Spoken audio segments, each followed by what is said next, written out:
함께 일어나셔서 우리에게 주신 하나님의 말씀을 봉독하겠습니다. 오늘 말씀은 로마서 8장 1절에서 17절인데요. 그 중에서 11절에서 15절까지의 말씀을 교독하시겠습니다. 제가 먼저 읽습니다. 예수를 죽은 사람들 가운데서 살리신 분의 영이 여러분 안에 살아계시면 그리스도를 죽은 사람들 가운데서 살리신 분께서 여러분 안에 계신 자기의 영으로 여러분의 죽을 몸도 살리실 것입니다.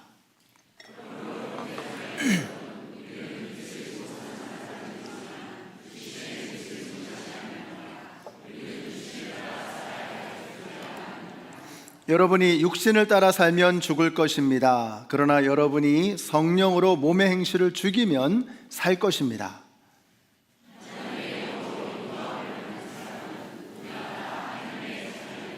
함께 읽습니다. 여러분은 또다시 두려움에 빠뜨리는 종살이의 영을 받은 것이 아니라 자녀로 삼으시는 영을 받았습니다. 그래서 우리는 그 영으로 하나님을 아빠, 아버지라고 부릅니다. 아멘. 주님의 말씀입니다.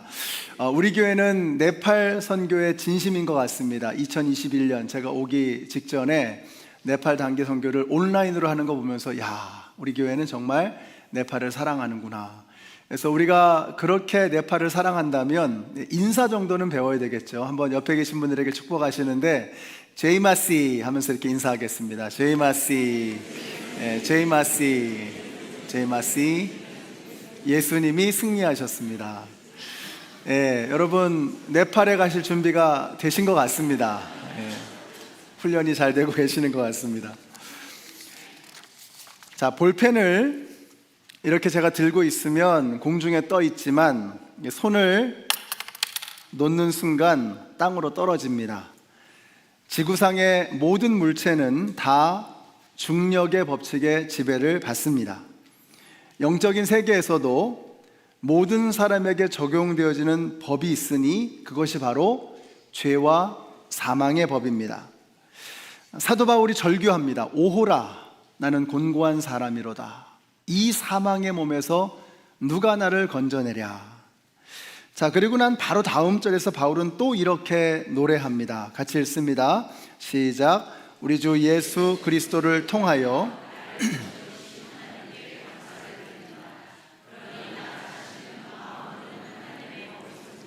육신으로는 죄의 법을 섬기고 있습니다. 자, 그 다음에는 또 누구든지 그리스도 안에 있으면 정죄함을 받지 않는다라고 또 노래를 합니다. 자, 이렇게 바울이 왔다 갔다 하고 있습니다. 곤고하다고 했다가 감사하다고 하고, 탄식하다가 찬양하고, 희망과 절망, 감사와 절규, 탄성과 탄식이 뒤범벅이 되어 있습니다. 그런데 이것이 바로 신앙생활입니다. 신앙생활은 이런 것입니다. 그래서 이런 말을 하죠. Christian is not perfect but forgiven 이라고 합니다. 이걸 뒤집어서 말하면 하나님의 자녀가 되었다고 해서 바로 완전한 사람이 되는 것은 아니라는 뜻입니다. 그렇습니다. 우리 안에는 옛사람과 새사람이 씨름하고 있습니다. 사망의 법과 생명의 법이 우리 안에 공존하고 있는 것입니다. 자, 그러면 이전과 차이점은 뭐냐? 우리가 예수님을 믿기 전에는 내 안에서 그냥 그런 싸움이 없었죠. 세상에서 세상식으로 살면서 고민이 없었습니다. 불편하지 않습니다. 무슨 결정을 할 때 기준은 이게 나에게 이득이 되나 안 되나, 나에게 편안함을 주는가 불편함을 주는가, 이걸 기준으로 삼는 거죠. 나에게 득이 되면 선택하고 득이 안 되면 거부하고, 심플했습니다. 자, 그런데 예수님이 내 삶의 기준이 되시고 예수님이 내 삶의 주인이 되어주시면 이제는 생각이 달라지게 되는 것이죠. 이제는 하나님이 원하시는 게 뭔가, 하나님이 기뻐하시는 것은 무엇인가 하는 생각으로 우리의 마음이 달라지게 되는 것입니다. 그래서 이런 탄식이 나오는 것입니다. 오호라, 나는 곤고한 사람이로다. 그래서 전에 말씀드렸죠. 흔들리지 않고 피는 꽃이 없는 것처럼 흔들리지 않고 가는 믿음은 존재하지 않는다라는 말씀을 드렸습니다. 여러분, 흔들리는 것이 부끄러운 것이 아니고요, 고민 없이 생각 없이 세상을 따라가는 것이 부끄러운 것입니다. 믿음은 그런 것입니다. 자, 그러면 믿음이 성장한다는 것은 무엇을 뜻할까요? 그 승률이 높아지는 겁니다. 이길 확률이 점점 높아지는 거예요. 마귀는 지금도 우는 사자와 같이 끊임없이 두루 다니면서 삼킬 자를 찾습니다. 계속 우리를 공격하는 거예요. 계속 영적인 싸움은 진행이 되고 있는 것입니다. 믿음이 좋아진다는 게 뭐냐? 승률이 높아지는 거예요. 싸워서 이길 확률이 점점 많아지는 것입니다. 그 말은 뭐예요? 때로 질 수도 있다는 거예요. That's okay. 괜찮아요. 주님께서 우리와 함께하고 계시기 때문에 주님의 손을 붙잡고 다시 일어서면 되는 것입니다. 그런데 우리가 맨날 쓰러지고 넘어지고 그럴 수는 없잖아요. 믿음이 성장해야죠. 마귀와 싸워서 이길 확률이 점점 더 높아져야 하는 것입니다. 그것이 로마서 8장의 핵심입니다. 오늘 집에 가셔서 로마서 8장을 한번 가만히 읽어보세요. 저는 힘들 때, 지칠 때, 절망적일 때 로마서 8장을 봅니다. 이걸 보면 이기는 방법이 나와요. 이걸 보면 이길 수밖에 없다는 확신이 들게 되는 것입니다. 로마서 8장이 이렇게 시작합니다. 같이 읽습니다. 시작. 그러므로 그리스도 예수 안에 있는 사람들은 정죄를 받지 않습니다. 그것은 그리스도 예수 안에서 당신을 죄와 죽음의 법에서 해방하여 주었기 때문입니다. 보세요. 로마서 1장부터 7장까지는 성령이라는 단어가 딱 5번 나옵니다. 9장부터 16장까지는 성령이라는 단어가 딱 8번이 나옵니다. 그런데 로마서 8장 안에 성령, 그리스도의 영, 예수의 영, 하나님의 영, 성령에 관련된 표현이 21번이 등장하고 있습니다. 명확하게 로마서 8장은 성령에 관한 말씀이다 라고 하는 것을 알 수가 있겠죠. 다시 말하면 우리 성도들이, 그리스도인들이 영적 전쟁에서 승리하며 살아가기 위해서 우리에게 반드시 필요한 게 뭐냐? 성령 하나님이시라는 거예요. 뒤집어서 말하면 성령님이 아니면 성도가 성도다운 삶을 살아갈 수 없다라고 말씀하고 있는 것입니다. 성령님이 도와주시면 성도는 승리하는 삶을 살게 되는 것입니다. 여러분, 쇳덩어리는 땅에 떨어집니다. 근데 참 희한하게 쇳덩어리로 만든 비행기는 하늘을 날아 오르지요. 이유가 무엇입니까? 한번 그림을 한번 보실까요? 자, 여기 비행기 날개인데요, 날개 단면인데 보시면 이 비행기 날개 위쪽은 곡면으로 되어 있기 때문에 이게 거리가 깁니다. 아래쪽은 직선이기 때문에 짧습니다.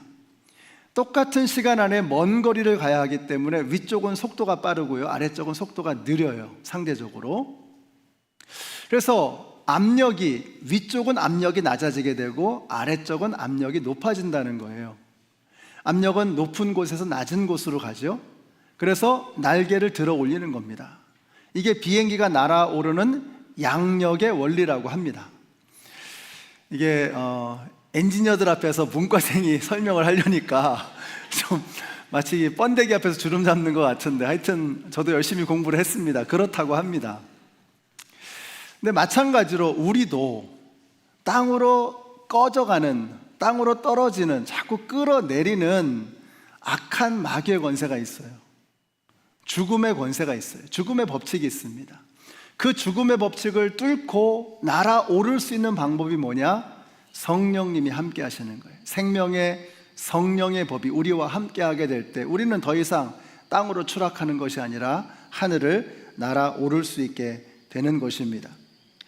여러분, 우리가 어떤 존재인가 하는 것을 알아야 합니다. 우리가 성령으로 충만할 때 끌어내리는 힘을 이기고 끌어올리는 성령의 능력에 힘입어 날아오를 수 있게 되는 것입니다. 그것이 바로 우리가 성령으로 충만하며 살아야 할 이유가 되는 것입니다. 같이 한번 읽어보실까요? 시작. 오직 여호와를 앙망하는 자는 독수리의 날개치며 올라감 같을 것이요 다른 박질하여도 곤비치 아니하겠고 걸어가도 피관치 아니하리로다. 사랑하는 성도 여러분, 여러분은 땅에 속한 사람이 아니고 하늘에 속한 사람들인 것을 믿으시기 바랍니다. 내가 치킨이라고 생각하면 결코 하늘을 날아갈 수 없습니다. 마귀에게 속는 것입니다. 여러분은 땅에서 걸어다니는 치킨이 아니고 하늘을 날아오르는 독수리인 것을 믿으시기 바랍니다. 이걸 깨닫고 함께 날아오르시는 우리 모두가 되시기를 예수님의 이름으로 축원합니다. 중요한 것은, 그러면 우리가 어떻게 해야 성령의 충만을 받을 것인가? 로마서 8장에 나오는 이 말씀처럼 성령으로 충만해야 영적 전쟁에서 승리하고 그리스도인다운 삶을 살아갈 수 있는 것인데, 그러면 어떻게 해야 우리가 성령으로 충만하며 살아가게 될 것인가 하는 것입니다. 첫 번째로 확신입니다. 여러분 확신하십시오. 여러분 안에 성령 하나님이 계시는 것을 확신하셔야 합니다. 이 흔들리지 말아야 합니다. 이거 제 말이 아니고 예수님의 말씀입니다. 나를 믿는 사람은 성경이 말한 바와 같이 그의 배에서 생수가 강물처럼 흘러나올 것이다. 이게 뭐예요? 이것은 예수를 믿는 사람이 받게 될 성령을 가리켜 말한 것이다. 생수라고 하는 이것은 성령을 의미하고 있는 것입니다. 사랑하는 성도 여러분, 우리가 예수를 믿으면 성령님께서 우리 안에 거하시는 것을 믿으시기 바랍니다. 예수를 믿으면 우리 안에 생명의 물이 흐르는 거예요. 우리의 몸이 물로 되어 있지 않습니까? 예수를 믿을 때 우리 안에 생명의 물이 흐르는 거예요. 그 생명의 물이 뭐라 그랬어요? 그것이 바로 성령이라고 말씀하고 있는 거예요. 단순히 내 안에 생명의 물이 흐르는 것으로 만족하지 말고, 단순히 내 안에 성령님이 계시는 것으로 만족하지 말고 우리의 배에서 생수의 강이 흘러 넘쳐야 하는 것입니다. 우리의 배에서 성령의 능력이 흘러 넘쳐 나가야 하는 거예요. 그래서 나 하나 살아가는 것으로 만족할 것이 아니라 우리를 통해서 이 땅을 바꿔나가기를 원하시는 하나님의 능력을, 하나님의 마음을, 하나님의 은총을 이 디트로이트 땅에, 이 땅 가운데 우리가 흘려 보내야 하는 것입니다. 그래서 우리가 우리 안에 성령님이 계신다라고 하는 것을 먼저 확신해야 합니다. 성령님이 계시는 것을 확신하지 못한다면 결코 성령의 충만함을 누릴 수 없는 것입니다. 사람들이 이걸 자꾸 잊어버리는 거예요. 내 안에 성령님 계신다. 여러분들이 여기 오셔서 함께 예배 드릴 때마다 내 안에 성령님이 살아계신다라고 하는 것을 확신하시고 돌아갈 수 있게 되시기를 바랍니다. 자, 그 다음에 어떻게 해요? 기억하세요. 죄는, 이 말씀을 기억하시면 좋겠어요. 죄는 성령의 충만을 방해하고 순종은 성령의 충만을 증진합니다. 이걸 기억하세요. 죄는 성령의 충만을 방해합니다. 하나님의 말씀에 대한 순종은 성령의 충만을 증진합니다. 그러니까 먼저 뭐예요? 우리가 회개해야 되는 것입니다. 우리는 끊임없이 죄 가운데 살아갑니다. 죄의 세상 속에 살아가요. 머리끝에서 발끝까지 생각도 행동도 우리의 발걸음도 죄가 가득한 이 세상 속에 우리가 머물러 있는 것입니다. 그래서 우리는 끊임없이 죄를 회개하는 삶을 살아야 하는 것입니다. 성령님은 거룩하십니다. 그래서 거룩하신 성령님은 추악한 곳에, 죄악으로 가득한 곳에 충만하실 수가 없는 거예요. 내 안에 성령님이 충만하지 못한 것은 어쩌면 내가 죄로 가득하 있기 때문에 내 생각이, 내 말이, 내 삶의 습관이, 내가 접하는 모든 것들이 추악하고 죄악된 것이기 때문이 아닐까 하는 것을 돌아보아야 합니다. 우리가 회개하면 그는 미쁘시고 의로우사 반드시 우리의 죄를 깨끗하게 씻어주는 것을 믿으시기 바랍니다. 자, 그럼 회개가 뭐냐? 회개해야 되는데 회개가 뭐냐? 같이 읽어보실까요? 시작. 그러므로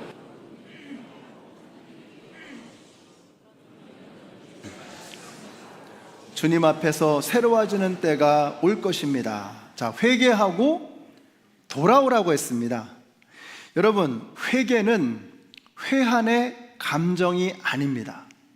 회개는 후회하는 마음이 아닙니다.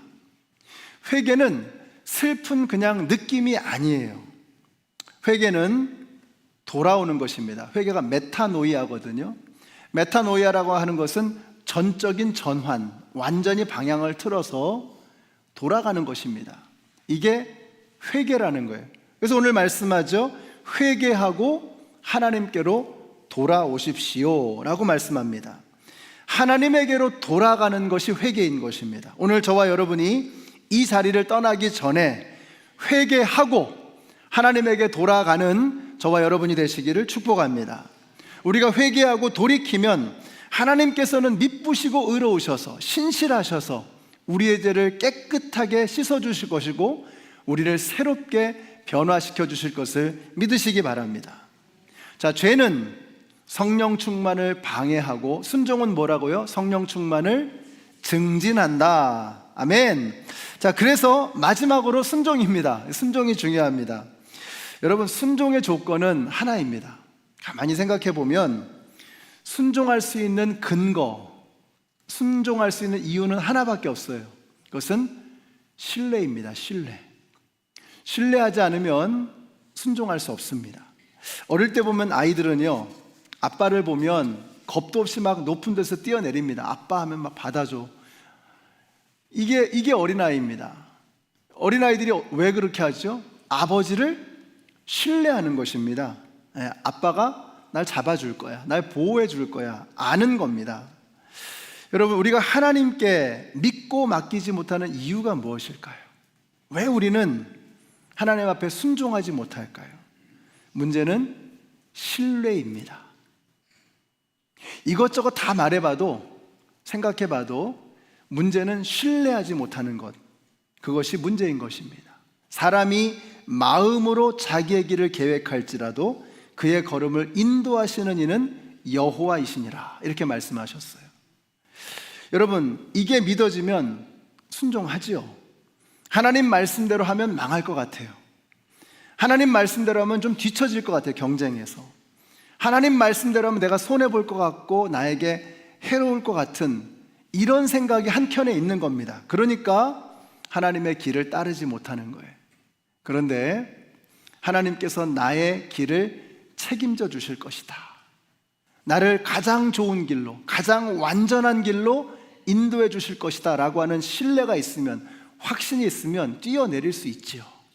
하나님이 말씀하시는 그 길로 순종하며 나아갈 수 있는 것입니다. 사랑하는 성도 여러분, 하늘이 땅보다 언제나 높은 것처럼 하나님의 생각은 우리의 생각보다 언제나 높으시고 하나님의 계획은 우리의 계획보다 언제나 위대하신 것을 믿으시기 바랍니다. 이게 믿어지면 아이고 순종이 되지요. 우리는 생각에 우리가 하나님의 말씀을 순종하면 하나님에게 좋은 것이라고 생각해요. 그렇지 않습니다. 우리가 하나님의 말씀에 순종하면 우리에게 복이 되는 것입니다. 우리에게 좋은 거예요. 저는 여러분이 하나님의 말씀에 순종하는 저와 여러분이 되시기를 바라요. 하나님의 말씀에 순종할 때 하나님의 복이 임하는 것입니다. 예수를 믿음으로 구원받는 것이죠. 근데 하나님의 말씀에 순종함으로 우리가 복을 얻게 되는 거예요. 예수를 믿어서 구원받고 하나님의 말씀에 순종하여 복을 받는 것입니다. 우리의 생각과는 좀 이스라엘 백성들은 하나님의 말씀에 대한 생각이 좀 달랐어요. 이 사람들은 하나님의 말씀을 어떻게 생각했느냐, 우리는 때로 하나님의 말씀이 좀 거추장스럽게 느껴지죠. 나를 속박하고 제약하는 것처럼 느껴집니다. 그래서 하나님의 말씀대로 순종하며 사는 것이 좀 부담스럽고 불편할 때가 참 많죠. 근데 이스라엘 백성들은 그러지 않았어요. 이 사람들의 하나님의 말씀에 대한 생각은 바로 이렇습니다. 내가 여기 지금 사막 한가운데 있는 거예요. 죽어가고 있어요. 물을 마셔야 살지 물을 안 마시면 이제 죽을 지경이 된 겁니다. 저기 멀리에 보이지 않는 곳에 오아시스가 있는 거예요. 이스라엘 사람들이 생각하는 하나님의 말씀, 율법은 어떤 의미냐? 내가 지금 죽을 지경이 돼 있는데 저 멀리 있는 오아시스로 가는 가장 빠른 길, 가장 확실한 길, 이것을 그들은 율법이라고 생각한 거예요. 그러니까 그 길을 걸어가지 않으면 죽는 겁니다. 그것이 이스라엘 백성들의 하나님의 말씀에 대한 생각이었어요. 사랑하는 성도 여러분, 하나님의 말씀을 지키는 것이 우리에게 유익한 것을 믿으시기 바랍니다. 말씀대로 살아가는 것이 나에게 유익한 것을 믿으시기 바랍니다. 제가 이번 주에 어떤 글을 읽다가 혼자 웃었습니다. 이게 무슨 글의 내용이었냐면은 하나님의 말씀대로 살면 유익하다는 거예요. 그래서 말씀대로 살라는 것인데 원수를 사랑하라, 이것도 나에게 유익하다는 거예요. 우리가 사랑할 때, 즐거운 마음으로 기쁜 마음으로 살아갈 때 우리가 스트레스도 없고 장수하고 몸도 건강하고 오래 살잖아요. 그래서 원수를 사랑하라는 거예요. 왜냐하면 원수보다 오래 살아야 되니까. 재밌더라고요. 그러니까 원수를 사랑하라는 이 말씀, 그 유익하다는, 나에게 좋은 것이다라는 그런 메시지가 담겨 있겠죠. 원수를 사랑하면 원수에게도 좋겠지만 무엇보다 나에게 좋은 거예요. 원수를 사랑 안 하면 어떻게 할 거예요? 미워하고 사는 거 아니겠습니까? 그러면 그게 나에게 독이 되는 거예요. 나를 죽이는 거예요. 나를 살리기 위해서 하나님이 나를 사랑하시기 때문에, 우리를 사랑하셔서 우리에게 원수를 사랑하여라, 이렇게 말씀해 주신 거예요. 하나님의 말씀은 우리가 토씨 하나도 빼놓지 말고 순종해야 합니다. 말씀에 순종할 때 복이 오는 것을 믿으시기 바랍니다.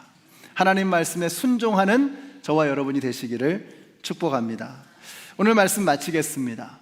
성령님이 내 안에 들어오셔서 내 안에 충만하실 때 어떤 일이 벌어지느냐? 오늘 우리가 함께 봉독했던 마지막 절이죠. 한번 잘 들어보세요. 여러분은 또다시 두려움에 빠뜨리는 종살이의 영을 받은 것이 아니라 자녀로 삼으시는 영을 받았습니다. 그래서 우리는 그 영으로 하나님을 아빠, 아버지라고 부릅니다. 굉장히 중요한 내용입니다. 오늘 설교 제목이 두려움에서 두근거림으로입니다.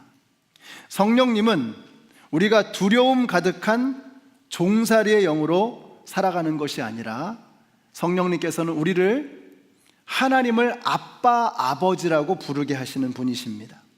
그래서 우리가 성령님 없이는 두려워하는 종살이처럼 살아가지만 우리 안에 성령님이 충만하게 될 때 하나님을 아빠라고 부르게 되는 거예요. 그분을 신뢰하고 그분에게로 뛰어내릴 수 있는 그런 믿음을 주시는 거예요. 그래서 우리가 더 이상 두려움 속에 살아가는 것이 아니라 두근거리는 설레임으로 살아갈 수 있다는 것입니다. 사랑하는 성도 여러분, 여러분 앞에 어떤 문제가 있습니까? 어떤 두려운 것이 있습니까? 이스라엘 백성들이 홍해 바다 앞에 섰습니다. 두려워 벌벌 떨었을 것입니다. 그때 모세가 지팡이를 들고 하나님 앞에 기도하는 것이죠. 홍해가 쫙 갈라지죠. 하나님께서 홍해를 건너게 하시는 방법은 헤아릴 수 없이 많습니다. 그날 하나님께 선택하신 방법이 뭐였어요? 홍해를 가르시는 거였어요. 우리 앞에 어떤 홍해가 있습니까? 어떤 두려움이 있습니까? 질병의 문제, 자녀들의 문제. 이번 주에도 지난주에도 우리 자녀들이 아파하는 소식을 제가 많이 듣습니다. 기도 제목으로 많이 받고 있어요. 우리의 자녀들이 아픕니다. 마음적으로 정신적으로 많이 아파해요. 자녀들을 위해서. 또 우리 교우들 가운데 질병과 씨름하고 계시는 어르신들이 참 많이 계십니다. 관계의 문제도 있어요. 재정적인 문제도 있습니다. 직장의 문제도 있습니다. 우리 앞에 얼마나 많은 홍해 바다가 있는지 몰라요. 성령님의 도우심이 아니라면 그 홍해 바다 앞에서 우리는 두려워 떨 수밖에 없습니다. 성령님이 역사하시면 하나님이 아빠가 되는 거예요. 그럼 더 이상 홍해 바다를 두려워하지 않습니다. 하나님께서 이 홍해 바다를 어떻게 건너게 하실까? 여리고성이 보여요. 하나님께서 이 여리고성을 어떤 방법으로 해결하실까? 이제는 더 이상 두려운 게 아니라 두근거리는 설레임이 우리 가운데 생기게 되는 거예요. 사랑하는 성도 여러분, 성령님이 우리 안에 계시면 이런 일들이 일어나게 되는 것입니다.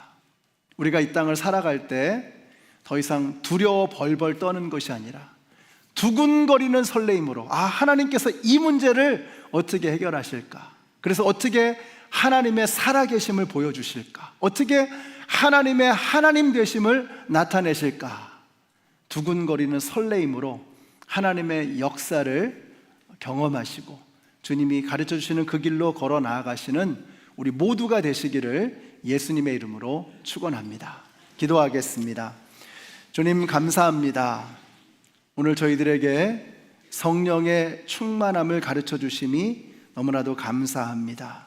성령님이 아니면 그리스도인답게 살아갈 수도 없고 하나님의 자녀답게 살 수도 없음을 깨달았습니다.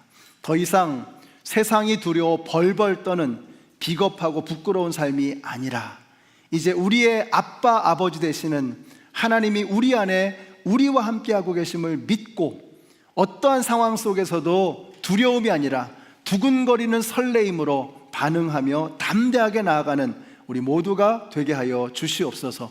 예수님의 이름으로 기도드렸습니다. 아멘.